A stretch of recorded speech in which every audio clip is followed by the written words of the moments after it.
Kailan nga ba or when is the best time to quit your job? I've been there kasi sa pagiging employee. When bata pa lang ako, when I was 14 years old or yung first year high school siguro, doon na ako natuto na kailangan kumita ng pera in whatever means.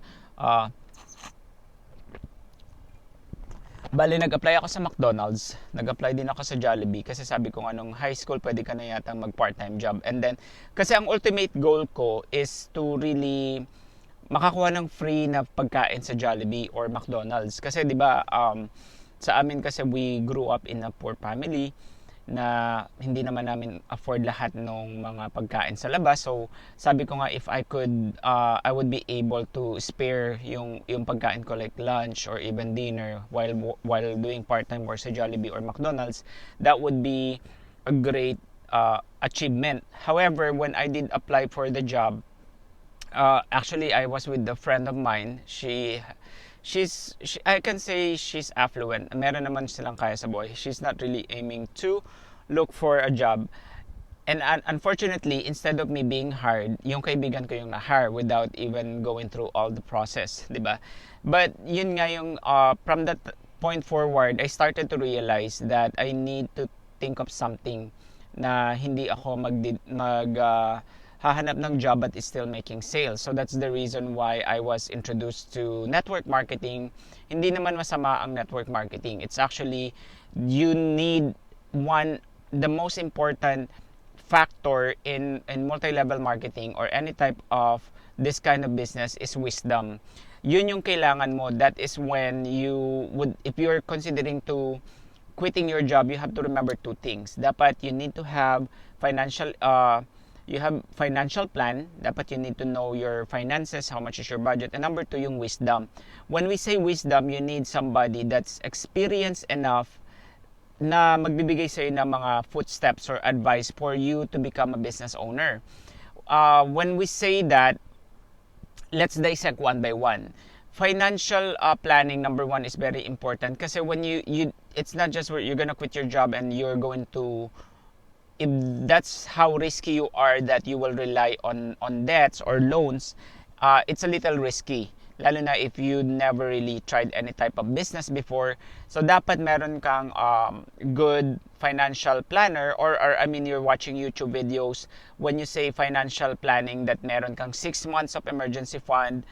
For example, your monthly expenses is $1,000 per month. You need to have at least $6,000 on the bank account. Number two, you need to have insurance, health, life, even life if you have family, like you have kids. You also need to have car insurance for you to know that if worst thing scenario, if things go south, hindi ka covered pa din itong mga insurance na to. Diba? That major expenses, things happen, nagkasakit na aksidente, or worst thing scenario is death, you're not gonna abandon your family without getting anything, di ba?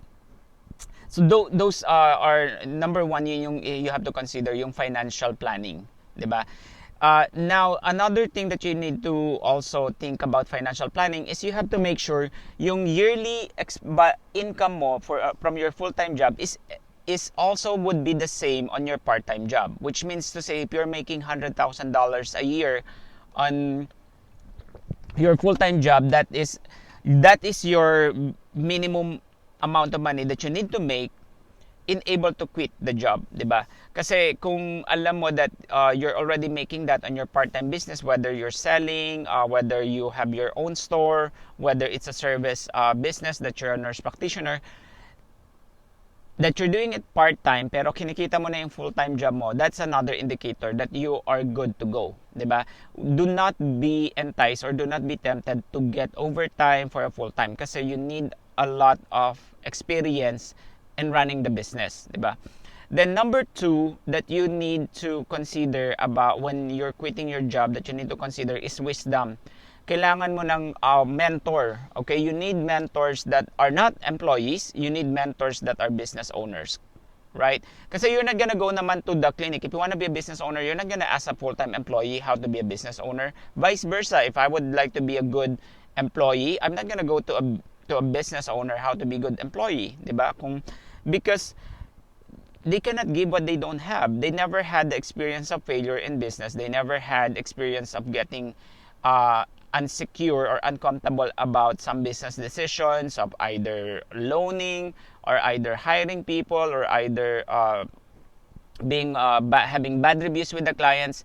But the business owners are the ones that you can really follow or you can ask. Kasi hindi naman skills and knowledge ang more than na kailangan mo dyan. What you need is character. You need to have a good learning and winning attitude. The GLA, good learning attitude and winning attitude.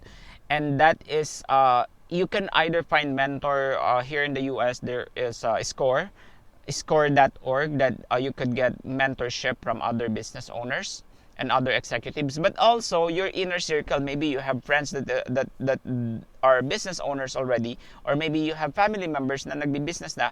Those are the resource of motivation kasi they will give you how did they do it, diba?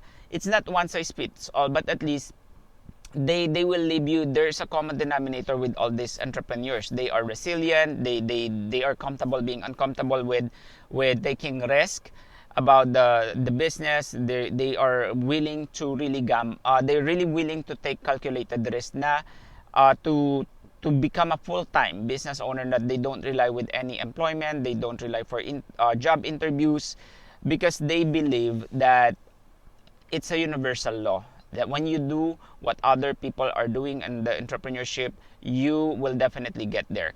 Again, thank you guys. I'm Christopher, entrepreneur and founder of a virtual tax, payroll, and bookkeeping service here in the US. Stay safe.